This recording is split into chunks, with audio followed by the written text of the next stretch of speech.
Since we're working on percent abundance questions and looking at the weighted averages of different isotopes, I wanted to take a moment to show you guys and share with you guys an example of how this actually relates to you and why it's important to know how to do this. I'm going to make this one up as I go. As you can see, I kind of wrote in here assessment and assignment because those are the two different categories in your grade books. A lot of you guys know these as being your summatives and this being your formatives, where summatives are worth 70% of your overall grade and formatives are worth 30% of your overall grade. And that's a big part of it. That's a big deal. So I want to look at the average for each of these for you guys. And I want to show you how your grade is actually calculated in Hack. So this will never change, the percent weighted for each one. So your assessments, your tests and quizzes are worth a lot more than your assignments. But what this means is if you get 100%, if your assessment average is 100% and you ace every single test and quiz, but you do no assignments and you don't do any of the work, the most you can score in the class is a 70%. So assignments really do have a very big impact on you, even though it feels like assessments are more. You can look at this value as 3 letter grades because it's only 10% to move from a B to an A or even a C to a B.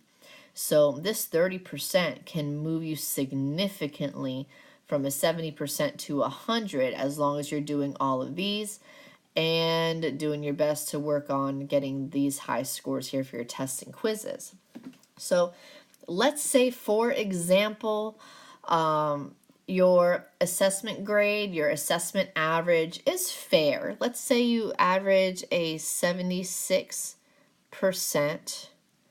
on tests and quizzes. Now keep in mind that's 76% average. Take that into consideration though if you decide to calculate your grades by hand, especially for my class, and I know a lot of teachers are the same. You can't just take the average of all your tests and quizzes.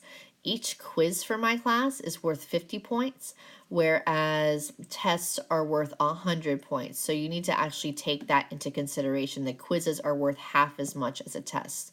So we're assuming that 76% is the average of all of your tests and quizzes combined, weighted correctly, keeping in mind that tests are 100 points and quizzes are 50 points. Let's say you're also the kind of person that you pretty much do all of your assignments, you do everything you're supposed to do, but maybe you had one bad day, you were off a little bit, but overall your assignment average is pretty good. Let's say you have a 94% average on, you can call it homework, you can call it I&Bs, you can call it classwork, whatever you want, but that's your average. So let's say in general you're really good, you get it all done, but you maybe had one bad day in the quarter and that brought you down to a 94, but it's still a 94. That's still a really good average. So these are your values, and this is how much they're worth in each category.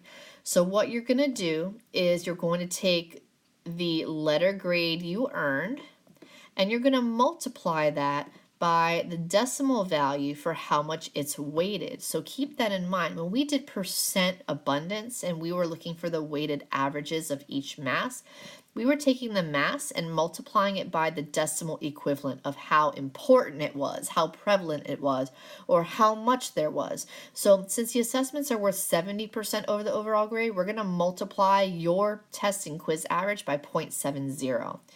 We're going to then add that to your assignment average. We'll call that 94. And if you want to look at it in terms of points, that's fine too. I sometimes find that easier. And that's going to be worth 0.3% of your grade, which again is the same thing as 30%. So I'm going to calculate each one, and your final answer is going to be your total grade. So let me see what I got here. I'm going to do 76 times 0.7. That gives me 53.2. Remember, that's just part of your grade. Don't freak out. That's not technically failing because we're going to add that to 94 times 0.3 to get 28.2.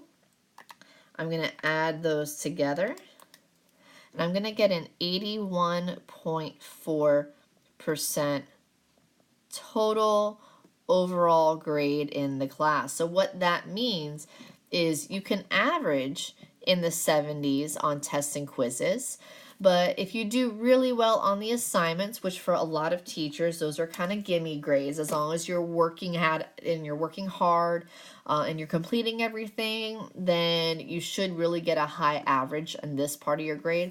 But if you look in this particular situation, it actually bumps your grade up to a solid B. You're not really teetering on the edge anymore. So having the clear difference between your assignments and your assessments and knowing how to calculate your overall average and how it impacts the grade is really important.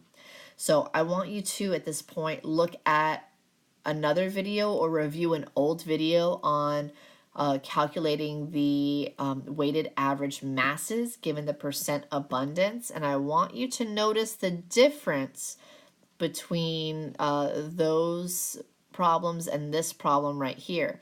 And the only difference is what these two values represent.